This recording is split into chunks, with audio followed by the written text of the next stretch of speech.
तो सबसे पहले 10 बजे की 10 ब्रेकिंग न्यूज का रुख कर लेते हैं। पहली बड़ी खबर आपकी टीवी स्क्रीन पर। देश भर में रेजिडेंट डॉक्टरों की हड़ताल का ऐलान। आज इंडियन मेडिकल एसोसिएशन ने कोलकाता रेप मर्डर केस के विरोध में देश में स्वास्थ्य सेवाएं बंद करने की घोषणा की है। इस बंद के दौरान ओपीडी सेवाएं बंद रहेंगी, हालांकि इमरजेंसी सर्विसेज और कैजुअलिटी वार्ड चालू रहेंगे। बता दें, डॉक्टरों की हड़ताल 24 घंटे तक जारी रहेगी। आगे बढ़ते हैं, दूसरी ब्रेकिंग न्यूज का रुख कर लेते हैं। कोलकाता रेप और मर्डर केस में पीड़िता के समर्थन में ममता बनर्जी आज विरोध मार्च निकालेंगी। इस रैली में सीएम ममता सीबीआई से जांच तेज करने की मांग करेंगी। बता दें, ममता बनर्जी ने सीबीआई को 18 अगस्त तक जांच पूरी करने का अल्टीमेटम दिया है। वहीं मामले को लेकर डेरेक ओब्रायन ने कहा कि सीबीआई को जांच हर दिन की अपडेट देनी चाहिए। आगे बढ़ते हैं, तीसरी ब्रेकिंग न्यूज का रुख कर लेते हैं। पेरिस ओलंपिक में शानदार प्रदर्शन के बाद आज महिला रेसलर विनेश फोगाट वतन वापसी करेंगी। जानकारी के मुताबिक थोड़ी ही देर में दिल्ली एयरपोर्ट पर पहुंचेंगी। बताया यह जा रहा है कि दिल्ली एयरपोर्ट से विनेश फोगाट के पैतृक गांव हरियाणा के बलाली तक उनके ग्रैंड वेलकम की तैयारी की गई है, जहां विनेश को सम्मानित भी किया जाएगा। अब आपकी टीवी स्क्रीन पर चौथी बड़ी खबर है। बीजेपी ने आज दिल्ली में बड़ी बैठक बुलाई है, जिसमें आगामी चुनाव समेत कई मुद्दों पर मंथन होगा। यह बैठक दोपहर 2 बजे होगी। बैठक की अगुवाई बीजेपी के राष्ट्रीय अध्यक्ष जेपी नड्डा करेंगे।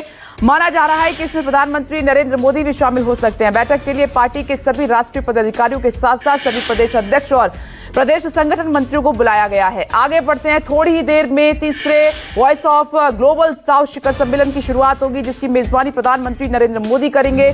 सम्मेलन में विकासशील देशों के लिए भविष्य की चुनौतियों को लेकर चर्चा की जाएगी। सम्मेलन में पहली बार बांग्लादेश की नई सरकार के एडवाइजर भी हिस्सा लेंगे।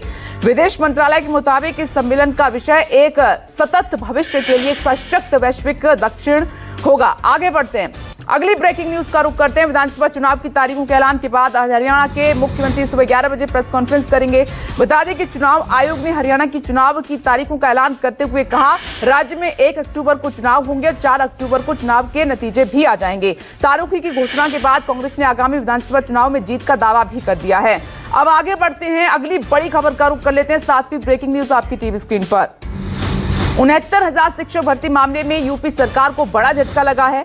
इलाहाबाद हाई कोर्ट ने सहायक टीचर की नियुक्ति को रद्द कर दिया और 3 महीने के अंदर नई सूची जारी करने का निर्देश दिया है। वहीं इस फैसले के बाद अखिलेश यादव ने योगी सरकार पर हमला बोला।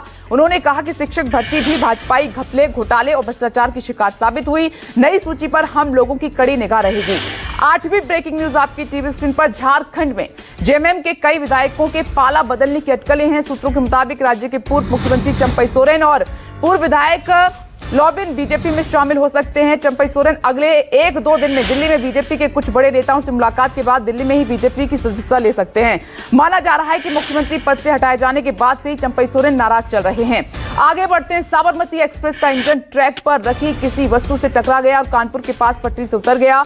रेल मंत्री अश्विनी वैष्णव ने एक्स पोस्ट पर लिखा कि आईबी और यूपी पुलिस जांच कर रही है। यात्रियों या कर्मचारियों को चोटें आई हैं। अहमदाबाद की आगे की यात्रा के लिए यात्रियों के लिए ट्रेन की व्यवस्था की गई है।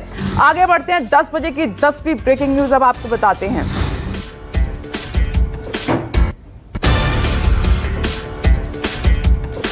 निर्माणाधीन सुल्तानगंज अगवानी गंगा पुल के पाया संख्या 9 का सुपर स्ट्रक्चर हुआ ध्वस्त। तीसरी बार गंगा पुल निर्माण में लगा ग्रहण।